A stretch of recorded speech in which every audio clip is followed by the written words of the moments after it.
twongeye turatomboye bana b'Imana kuba natwe Nyagasana duhamaganga kuri buri munsi kugira ngo dukize ku mpuhwe ze. Ku izina ry'Imana Data na Mwana na Roho Mutagatifu, amen. Amahoro bana b'Imana, nimuhumure, Imana iradukunda, ije kudukiza kuri iki cyumweru cya karindwi mu byumweru bisanzwe umwaka wa liturujia A, tariki 19 Gashyantare 2022. Dore urwandiko rw'urukundo Imana yatwandikiye kuri iki cyumweru, buri wese agomba kurusoma, yarangiza kurusoma akarubika mu mutima we.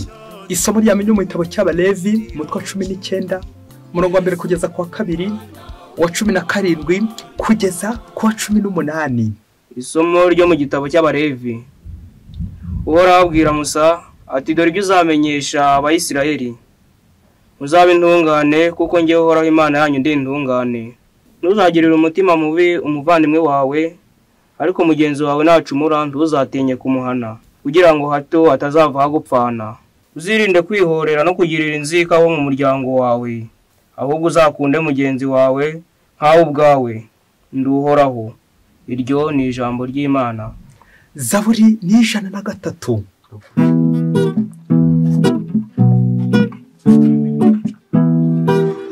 Uhoraho n'umunyambabazi n'umunyampuhwe.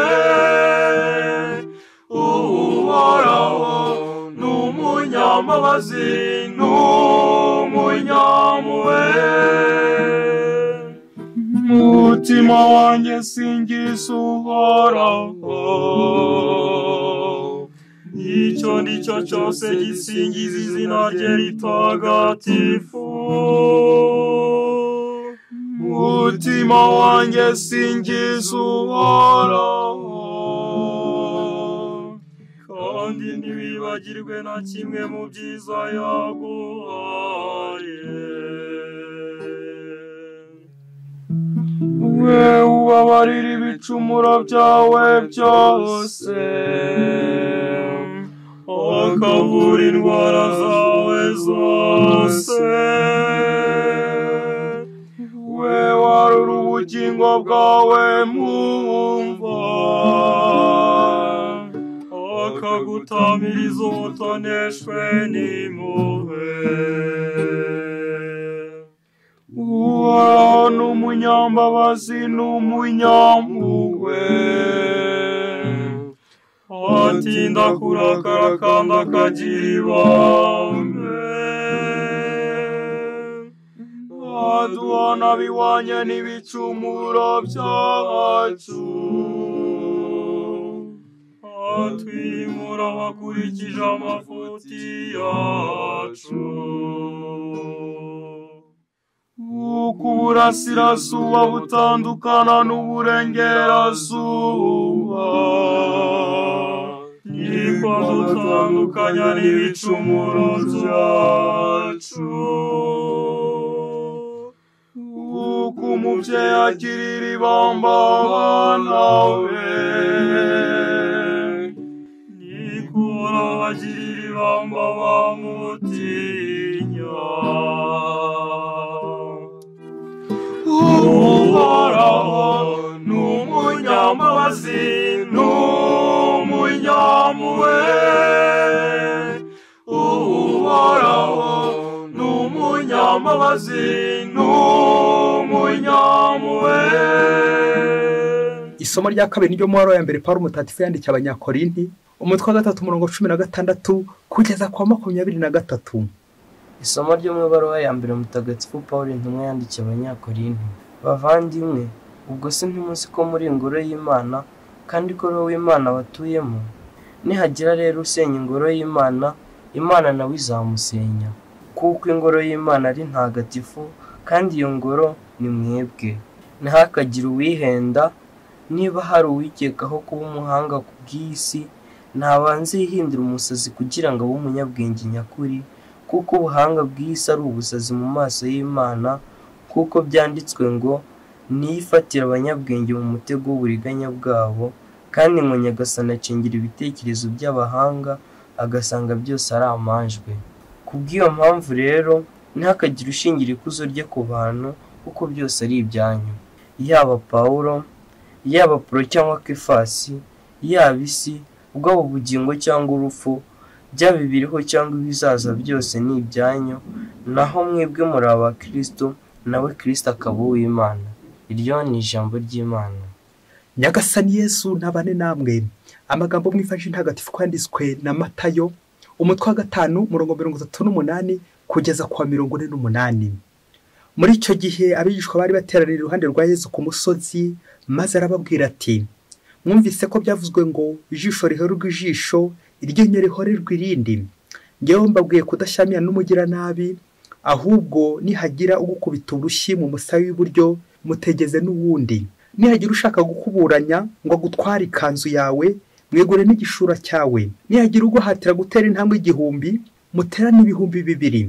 Ugusabye umuhe, nushatse kumuguriza ntukamwihunze. Mwumvise ko byavuzwe ngo uzakunde mugenzi wawe, wanjye umwanzi wawe. Ngewe ndababwira ngo nimukunda ababanga, musabira ababatoteza, bityo muzaba abana basuri mu ijuru, we uvusha izuba ryo kubabi no kubeza, kandi akavubira imvura abatunganye n'abadatunganye. Nimwikunda gusa bakunda, muzahemberwa iki? Maze se nimuramutsa gusa abo muvindimwe, muzamurushije icy'abandi? Ese abatazi Imana bose ko babigenza? Mwebweho rero muzabe intungane nk'uko so mu ijuru ari intungane. Iyo ni ivanjili ntagatifu. Mwebweho rero muzabe intungane nk'uko so mu ijuru ari intungane. Amen, amen, amen. Uyu mutwe wa 5 umurongo wa 48 w'ivanjili ya Matayo, nta muntu n'umwe, nta mukristo n'umwe utabura kufata mu mutwe. Nawe rero nanjye twembi tugomba kufata mu mutwe, atari mu mutwe gusa, ahubwo no mu mutima. Ngurwo urukundo kuba intungane ni kimana duhamagariye aha ngaha kuri buri munsi.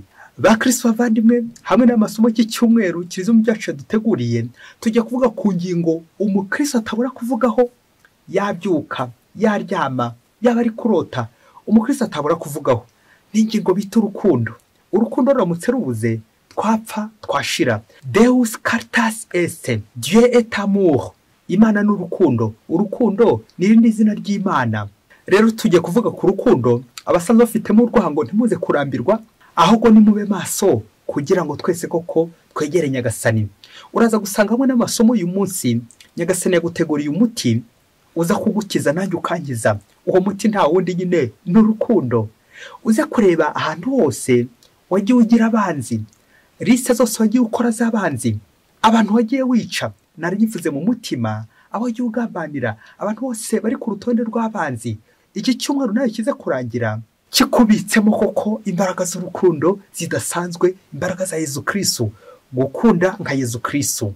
Turazusanga abantu benshi turwaye indwara bita urwango, aho usanga koko nanga mugenzi wanjye, uwo tubana, uwo twashakanye, kandi byabaha ugasanga koko ndi kumuhirita, ugasanga koko ndi kwihimura, ndi gushaka kwihorera, bikaza kurangira koko ari indwara nyinshi turwaye tutabizi. Mukristo muvandimwe, uze gukira aha ngaha, nicyo Nyagasani aguhamagariye, nanjye ampamagariye gukira, kandi ibyo natangiye gukira. Nawe rero ukire, twese dukire, maze tuberwe no gusingiza Nyagasani, kuko umuntu wese ufite urwango, iyo usenga ntibifata, urasenga ariko ntibikunde, urarya ukabura apeti, urarwara uburwayi bukabura. Kubera iki? Urwango. Niba urwaye urwango mukristo muvandimwe, ndagusabye garuka mu mwanya wawe, maze koko uhumurirwe n'urukundo rwa Yesu Kristo. Kubw'iyo mpamvu rero tugiye kuvuga ku ngingo nziza igira iti kutihorera, eviter la vengeance. Ari isomo rya mbere mu gitabo cy'Abalevi, ari ivanjili ko twabizirikanye, byombi biragaruka ku ngingo y'ubutungane, la sainteté. Muzabe intungane nk'uko so mu ijuru ari intungane. Amen, amen. Rero hamwe n'amasomo, reka tuzirikane ku bintu bibiri by'ingenzi: kutihorera no kuba igisubizo mu bandi, kuzanira abandi igisubizo aho kubabera ikibazo. Reka tuzirikane icya mbere, kutihorera. Iyo umuntu aguciriyeho, iyo umuntu agusitayeho, iyo umuntu agututse, iyo umuntu agukubise, ubigeze utari wowe. Imana irasaba Isirayeli kwitwara neza, cyane cyane mu isomo rya mbere. Uzirinde kwihora no kugira inzika, kuko kwihora no kubika inzika ni ukwikurura umuvumo, tukanduza imitima yacu, kandi turi ingoro za Roho Mutagatifu, uko no mu isomo rya 2 Paulo Mutagatifu bitwibutsa.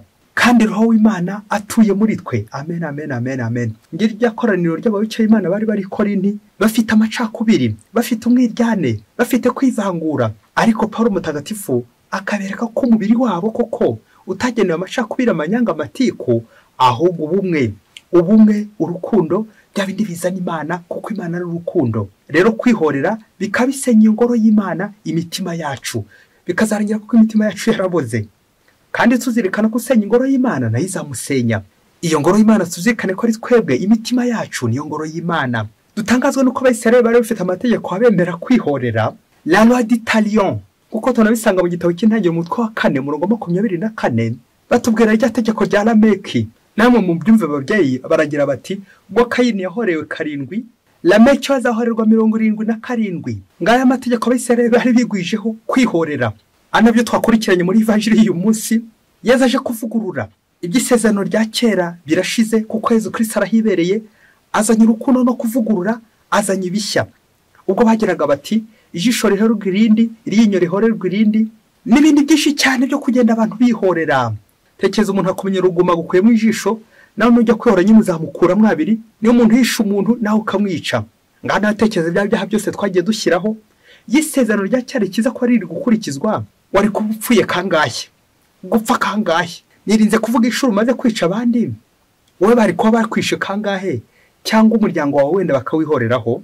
Erezuma kubw'amahirwe Yesu Kristo arahari. Yesu Kristo yaraje. Yesu Kristo ni mushya we. Yesu Kristo umunsi aje kuvugurura amategeko ashaje, maze atuzanirira ibishya, kuko twese nta ntungane turimo, turi abanyabyaha, turi abahemu. Nyagasani uramutse witaye ku byaha byacu ninde warokoka? Rero Yesu Kristo ni mushya, n'abagomba kumugana bose bagomba kuba bashya. Nguko Yesu Kristo muri evanjiri icyo ashaka gutubuza muri rusange no kwirinda ubugome, kwirinda ububisha, kwirinda kwihorera, ahubwo tukimika urukundo, inabi tukayiganjisha neza, urwango tukaruganjisha urukundo.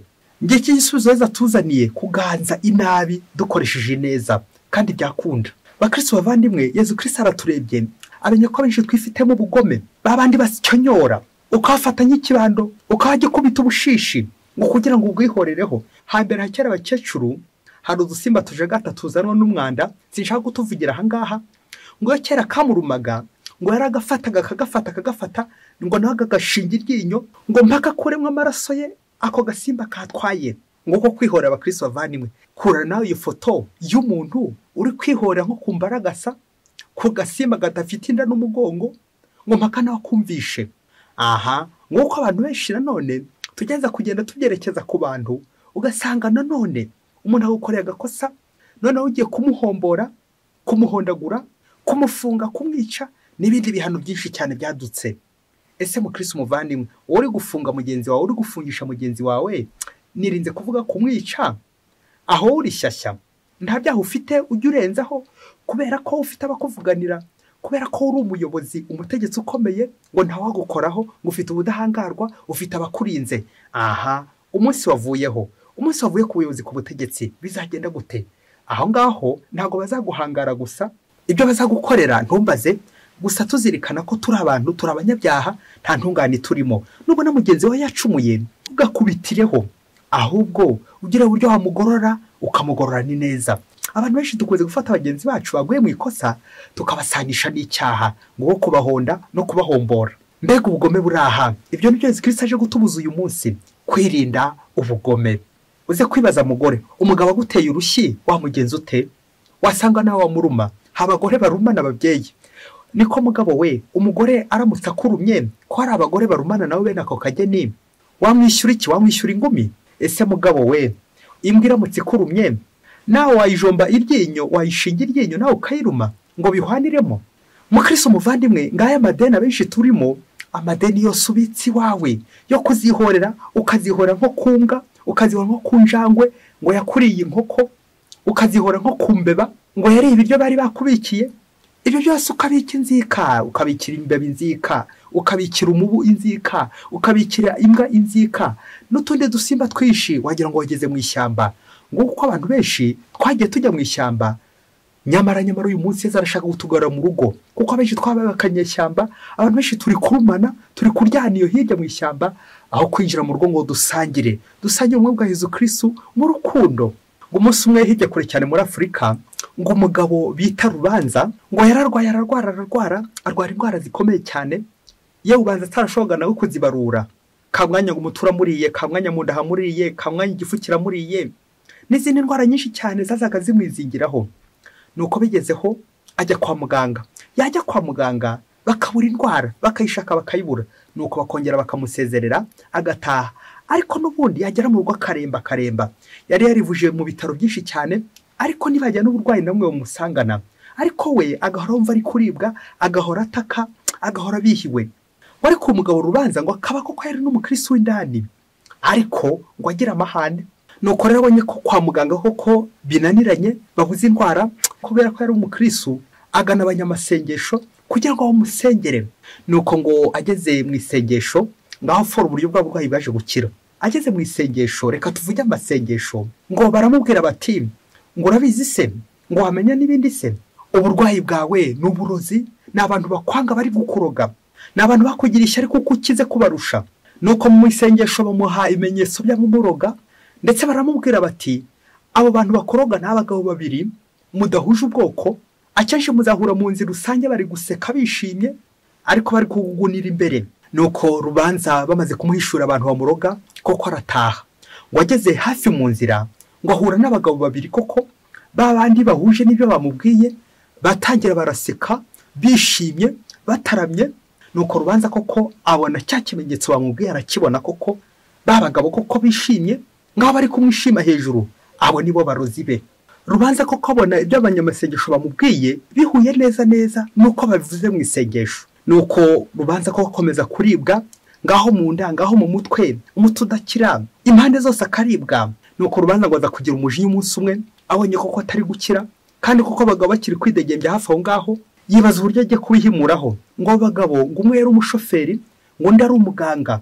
Nuko Rubanza ngo aza gupanga uburyo bwose koko nawe azabihimuraho, akurikiyeho bamugejeje bamuroga baramurembeje. Nuko Rubanza ngo aravuga ati bariya abagabo koko barandoze, bandoga bantunguye, ngiye rero ngiye kuzabica ntabatunguye, ahubwo nzabateguza. Nuko aratangira ngo arabandikira abamenyesha igihe azazira kubica. Muri amabaro ngo hari handitsemo ngo niba mutangije ngiye nzaza kubica nzabivuna. Nuko Rubanza afata ya mabaruwa agenda yanyuza iwabo, ngo atambuka ku mushoferi, ngo asanga ntawe uhari nyine, yumvikana yayigire mu mirimo. Ngo atambuka kuri muganga, nawe asanga ko nawe ntawe uhari, nawe yigiriye ku kazi ke ntabwo ahari. Nuko Rubanza abura we asigira amabaruwa ayashyira munsi y'urugi rwabo, bishoboke ko imvura yanyagiye ntawamenya, ariko yasize munsi y'urugi ubundi arigendera. Ariko ari mu nzira akomeza agira ikibazo, nuko afata umugambi kubera ko atababonye, afata telefone atangira kubandikira za message ngizo nyine yari yabandikiye muri abo mabaruwa, zo kubahombora, zo kumenyesha igihe azazira kubiciraho. Nuko Rubanza afata imodoka ye, dore ko yari umukiri ukomeye cyane, ngo agiye mu rugendo. Uko ari kuri vola atwaye imodoka, ari no kwandika za message zo guhombora barya abanzi be babandi bari kumuroga nkuko abishura mu masengesho. Nuko Rubanza yakomeje kwandika izo message, wagize ngo se ya modoka ye ntiyaje kugira gutya, agiye kubona yisanga ari munsi y'umukingo, agira impanuka cyo aravunika arashenguka. Nuko muri iyo nzira nyine ngo nta wundi muntu yatambukagamo, nuko cyara kabaye ngo haza gutambuka umushoferi wari uri mu kazi, ari mu mirimo, ari mu muhanda, aza kubona imodoka iri munsi y'umuhanda. Nuko ajya kureba, asanga harimo umuntu ari we Rubanza nyine wononekaye. Ubwo muri ako kanya ahita amuterura amushyira muri ya modoka ye, ubundi amujyana hehe, amujyana kwa muganga kujya kumuvuza. Urumva Rubanza yari yanataye n'umutwe, yari ari muri koma. Nuko amugeje kwa muganga, muganga amwitaho bikomeye cyane, aramuvura aho yavunitse hose, yo muri bikomere byose yagize. Nuko Rubanza akangutse avuye muri koma, dore ko atibuka uko byagenze, atangira kubaza uko byagenze. Fora aho yari ari kubaza uko byagenze, nyuma nuko nyine abonye bamupfutse umubiri wose, ariko atangiye kuvuga. Uzi abo bantu yari ari kubaza, agiye kureba wa muntu wari kumwitaho, ni wundi nyine wahindutse nk'umurwaza we, asanga ari wa mushoferi yari yandikiye ibaruwa yo kuzamwica babandi nyine ngo bamuroga.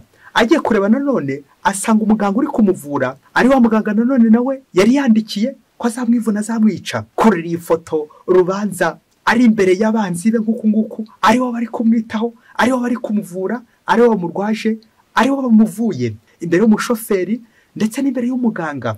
Nuko Rubanza ashya ubwoba, maze atangira kudagadwa. Ngo uzi ikibazo cya mbere yabajije, yarabajije ati ese amabaruwa nabandikiye mwarayabonye?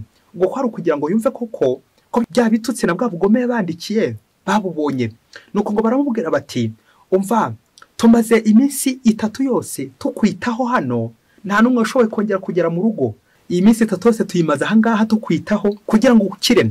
Nuko muri ako kanya batajya bamusobanurira uburyo bwose bamukuye munsi y'umukingo n'uburyo bwose basanze nyine yakoze impanuka. Za message n'ubundi ntago zari zagiye ajya azohereza ntizigende, uko ajya azohereza naho umujinya mwinshi ntago zari ziri kugenda.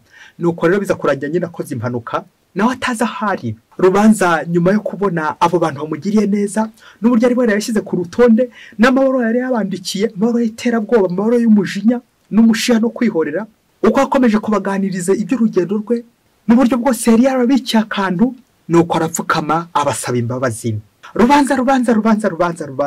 Mbega wowe bakristo bavandimwe, Yesu Kristo akuzwe.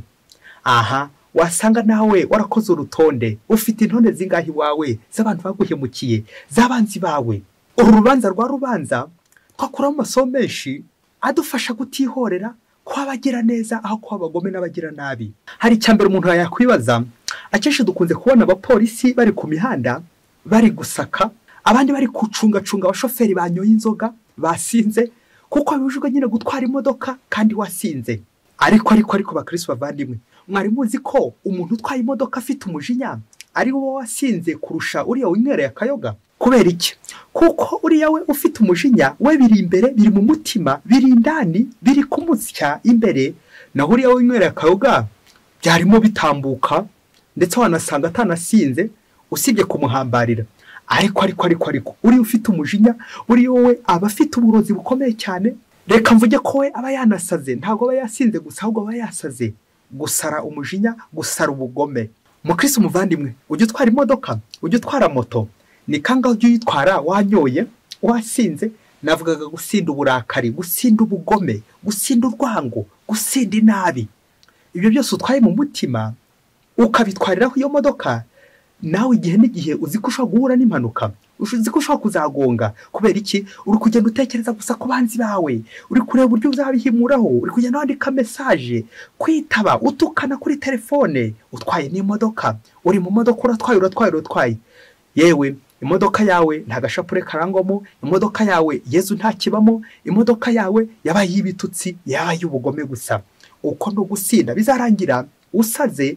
Izo mpanuka abakristo bavandimwe, izo mpanuka ni nyinshi cyane mu muhanda, z'abantu basinze ubugome, z'abantu bafite ubugome bagatwara ibinyabiziga buzuye ubugome. Bizarangira bagonza abantu, bizarangira bakoze impanuka nyinshi cyane, bagakora amahano menshi cyane. Kubera iki? Ubugome bifitemo, ubugome. Iyaba habagaho igipimo gipima uburakari ku bantu batwara ibinyabiziga, abenshi twadukanye ibipimo bipima inzoga gusa, byo gufunga abantu gusa, ariko tukibagirwa igipimo gipima uburakari. Buriya nicyo kibi cyane, gutwara warakaye ni bibi cyane, n'uburozi. Icya kabiri twakwigira kuri rubanza ni urutonde, intonde abantu benshi twakoze, abantu baduhemukiye, abantu badusitaraho, ukabika. Ese uringarani mukristo muvandimwe? Ibintu byose ukabika, ibibi, waguhemukiye, wakuvuze nabi, wakuvuguruje, byose ukagenda ubika, uzikura we. Uze kureba abantu bose wasize ku rutonde, ngo aho mudahuje ubwoko, aho mudahuje akarere, aho mudahuje idini, bose ufite ukuntu wagiye ubanga. Kandi uri umukristo w'indani, wumva ijambo ry'Imana buri munsi. Nirinze kuvuga ko unahazwa, ugahabwa Yesu ku rwango, ugahabwa Yesu uri gusomwa abantu nk'amoko, aho kubasomamo ubumuntu, ubwo n'ubunyamaswa. Icya gatatu tukazirikana mu rukiko rwa rubanza n'aba banyamasengesho. Bakristo bavandimwe, uzasanga abantu benshi ngo basenga, hari bamwe koko basenga koko by'ukuri, bagasabira abarwayi, bagasabira abandi, ukansabira nanjye nkagusabira, abo bariho n'ukuri. Ariko hari n'abandi bagateranya, bagashoza ntambara. Buri gihe cyabusanga ari ukugira ngo bateranye abantu, ngo babahanurire imyuka y'abazimu n'abadayimoni, ngo afite impano, afite imyuka, nyamara ari guteranya abantu ko bimubwiryane, ngo bagiye gukwica we, ngo baturanye barakomaze we, ngo bariya mudahuje ubwoko we. Ugasanga wanze abantu, ugasanga wagize abantu abagome, kandi koko utazi ko abantu ari bo bazakugoboka, utazi ko umushoferi n'umuganga ari bo bazakuvura, ari bo bazagukiza.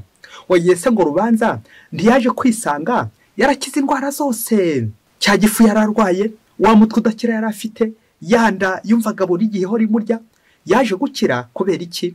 Kubera ko nyine babanzi yabashyize hasi, babandi ngo yitaga abanzi, yasanze atari bahubwo arizo nshuti ze magara, kuko nizo zamutabaye, nizo zamukijije. Akajya bintu by'urwandiko rwe ati nimutankiza nge nzabica.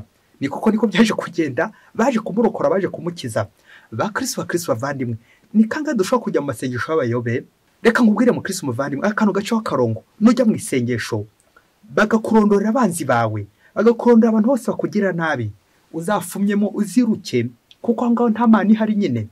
Nta mana yakubwira umwanzi, nta mana ikurangira umwanzi, ahubwo Imana ikurangira ikirako ufite cyo gukundana. Izo sengesho rizakwereka umwanzi ukwiriye kwivuna, iryo sengesho uzariveho. Izo sengesho rizajya rikwereka abarozi gusa, abantu bakwica, abantu bakugira nabi. Iryo sengesho uzariveho mu Kristo muvandimwe. Iryo sengesho rirakuganisha kukwihorera, kandi iki cyumweru ari cyumweru cyo kugira neza. Ibi gatwerekeza kandi ku bantu benshi tubitse mu mitima yacu, twagiye tubika ngo tuzabihimureho, tuzabavune. Iki nazirikana muri urukiko rwa rubanza ni message nandika, ubutumwa nandika, ubugufi cyangwa uburebure, amabaruwa njya nandika. Ese wasanga mu mabaruwa aba yuzuyemo ibitutsi, ubugome, arimo intwaro zo kwica, ijambo ribi n'uburozi bubi. Abakristo bavuga nabi, nanjye kuvuga ngo cyumweru bakavuga nabi. Erega n'indi minsi yose kwihimura ku bandi, gusebya abandi, ngo mpaka nanjye zamuhombore, ukamwandikira ibitutsi, ugatuma umugenzi wawe aradasinziriye kubera message mbi wamwandikiye, message y'ubugome, message yo mu ishyamba, message y'inyamaswa. Kandi koko uri umukristo, kandi byaba bakristo no kwitonda. Nyagasani ntazakubaza abanzi bawe, ahubwo azakubaza abo wanga. Uyu munsi nanjye nze gushishoza ndebe niba indwara ndwaye ari iz'umubiri gusa. Wasanga afite za roho, najya kwa muganga, najya kwivuza bakabura indwara. Yego bashobora kubura indwara kubera tekinoloji idakataje cyane, ariko bashobora no kubura indwara kubera ko nyine indwara za roho zo nta cyuma gishobora kuzibona. Usibye wowe ushobora kwinjiramo imbere ugakuramo uwo mujinya. Iyo lise y'abakwanga yishwanyure, ahubwo ufate lise nawe yabukunda. Wasanga se ahubwo uvuga ngo barakwanga, ahubwo ari wowe wangana. Rubanza mbega wowe mukristo muvandimwe, nakugira inama kuri iki cyumweru ko washwanyura urwo rutonde. Wirinde kwimika abanzi bawe, kuko abanzi nyine nawe urumva ko ari umwanda. Wimike abakunzi, abantu bagukunda, kandi barahari benshi pe. Ndukajya ugwiza abanzi ubihorere, Imana izababaza ibyabo. Wowe nawe Imana ifite ibyawe izakubaza. Izahera ku rukundo. Ukunda abantu bangahe? Ukunda abande? Abenshi duherera muri iryo, abantu batwanga hora tuvuga abandi. Ariko se wowe wasanga ikibazo ari wowe. Uyu munsi ni ukuba igisubizo, uyu munsi ni ukumugira neza. Kuri iki cyumweru uharanire ko waba rukundo, wirinde kuba rubanza. Buri gihe cyose ngo urushora amatiku, amanyanga, amacenga, ahubwo ube umuntu mwiza, ube igisubizo mu rugo rwawe, ube igisubizo ko mwashakanye, ube igisubizo ko mubana, maze koko ugenze neza. Twembi Yesu araduhamagara kugira ngo tugenze neza buri munsi.